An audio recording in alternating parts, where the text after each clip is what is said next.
السلام علیکم۔ وزیر داخلہ محسن نقوی کی طرف سے ملک میں نئے صوبوں کی تجویز اور موجودہ نظام کے انہدام کی طرف توجہ دلانے پر مسلم لیگ نون ذرا دیر تک تو میں آئی، کھل کر نظام کا دفاع کیا، نئے صوبوں سے تقریباً انکار کر دیا، مگر اب خاموشی کی راہ اختیار کر لی ہے۔ مکمل خاموشی بتدریج آئے گی۔ اس لیے اگلے روز وزیر اعظم کے مشیر برائے سیاسی امور جناب رانا ثناء اللہ خان نے فرمایا ہے کہ پاکستان کا دستور ہی اس کا نظام ہے، اصل مسئلہ اس پر عمل درآمد کا ہے۔ انہوں نے کسی کا نام لیے بغیر کہا کہ اس پر عمل درآمد نہ کیا جائے اور اس کی تباہی کا اعلان کر دیا جائے تو یہ نظام کا قصور نہ ہوگا۔ اب مسلم لیگ نون خاموشی ہوتی جائے گی، لیکن اس کا یہ مطلب نہیں ہے کہ نئے صوبوں کی بات ختم ہو گئی ہے۔ محسن نقوی صاحب کے بارے میں سبھی جانتے ہیں کہ ان کے فرمودات میں الفاظ ان کے اپنے ہوتے ہیں اور معنی آسمان سے آتے ہیں۔ جیسے مرزا غالب نے کہا تھا کہ سرائے خامہ نوائے شروس ہے، اسی طرح جناب محسن نقوی کی زبان کو یہی درجہ حاصل ہے۔ مسلم لیگ نون اور پیپل پارٹی کے پاس اس وقت دستور کی دہائی ہے جو انہیں یاد آ رہی ہے۔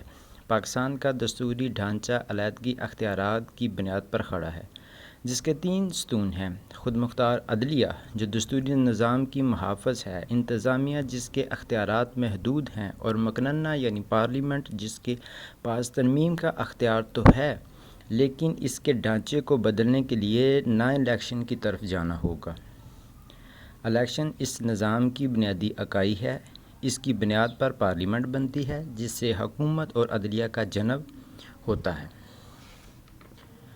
علیحدگی اختیارات اور الیکشن ایسی 2 شرائط ہیں جن کے ساتھ چھیڑ چھاڑ دراصل دستوری اساس کو ہلا کر رکھ دینے کے مترادف ہے۔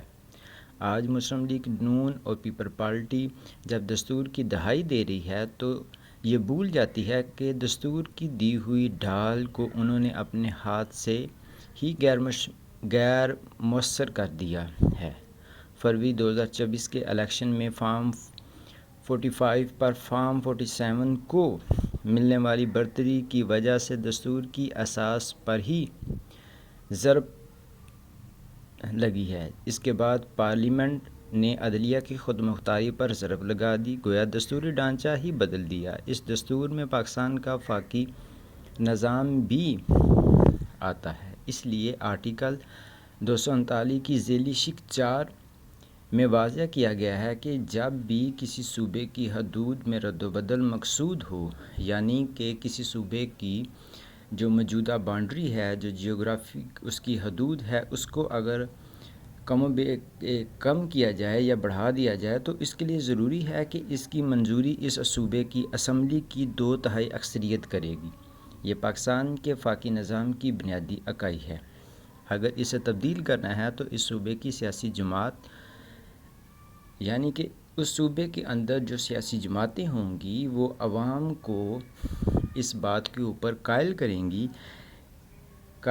گی اور عوام کو یہ بتانا ہوگا کہ وہ ایسا کرنا چاہتی ہے اور اس کے لیے نیا الیکشن بھی ضروری ہے، اور یہ بات سابق سپریم کورٹ اپنے ایک فیصلے میں بھی واضح کر چکی ہے۔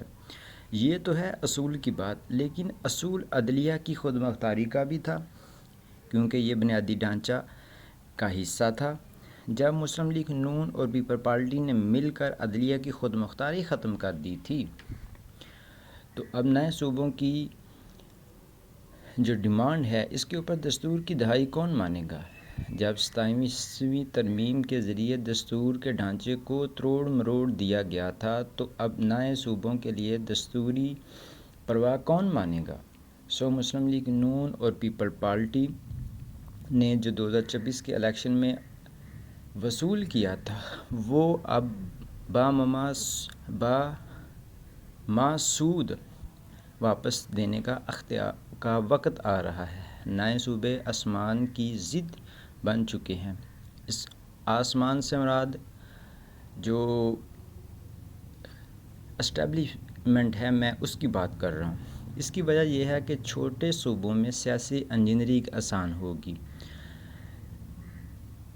جب صوبے کی حدود کو توڑ مروڑ دیا جائے گا، اس کے ایک صوبے کے اندر چار جو ہیں وہ صوبے بنا دیے جائیں گے تو سیاسی انجینئرنگ آسان ہوگی، اس کے لیے زیادہ تگ و دو کرنے کی ضرورت نہیں پڑے گی۔